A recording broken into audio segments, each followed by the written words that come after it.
Wacan bocah ira-iraan pikolai gemi lan semangat.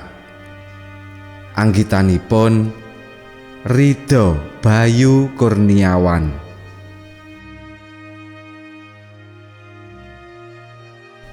Aldo, ayo melu latihan bal-balan. Pak Indra wingi ngendika supaya kanca-kanca ngajak kowe. Pangajake Nathan. Iya, eman lho Do, kowe sing paling prigel bal-balan malah ora melu latihan. Tambahe Irfan. Aldo mung meneng wae, dheweke ora gelem semaur. Nathan lan Irfan nalika ing sekolahan panggah ngupaya ngejak Aldo. Nathan lan Irfan melu gladen menyang omahe Pak Indra wis 2 minggu. Pak Indra, guru olahraga SD Negeri 1 Pulung kuwi mbuka sekolah bal-balan ing cedhak omahe. Meh kabeh murid SD 1 Pulung klebu Nathan lan Irfan melu latihan. Kowe kok ora jajan, apa ora sangu Aldo? Pitakone Irfan. Hehehe, aku sangu Van. Duitku arep tak lumpukne dhisik. Semaure Aldo. Walah, ya wis tak jajakne wae. Nathan nyaut. Ora usah, aku tak ning kelas wae. Kandhane Aldo. Aldo banjur ditinggal Nathan lan Irfan menyang kantin. Ora suwe Nathan lan Irfan bali menyang kelas nggawa jajan kanggo Aldo. Sangune Nathan lan Irfan luwih akeh timbang Aldo.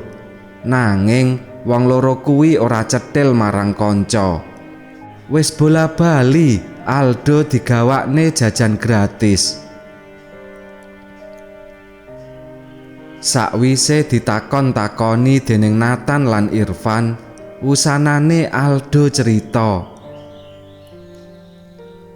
Aku jane pengen melu bal-balan, nanging durung duwe sepatu. Saiki nglumpukne sangu sekolah kanggo tuku sepatu bal-balan supaya bisa melu latihan.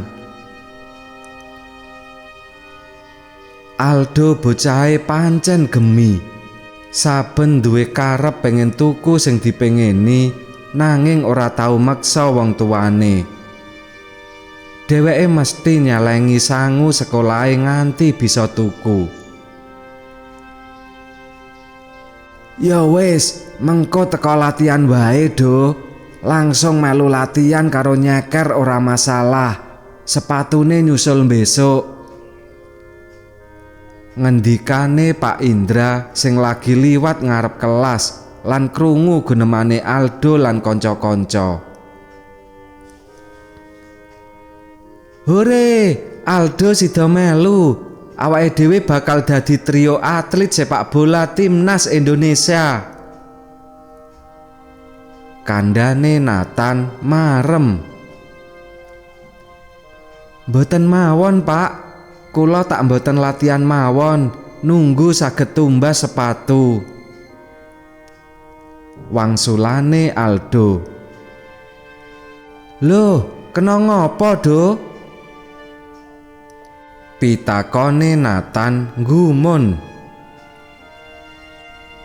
Ibuku lan bapakku ngendika, bal-balan kuwi resikone gedhe.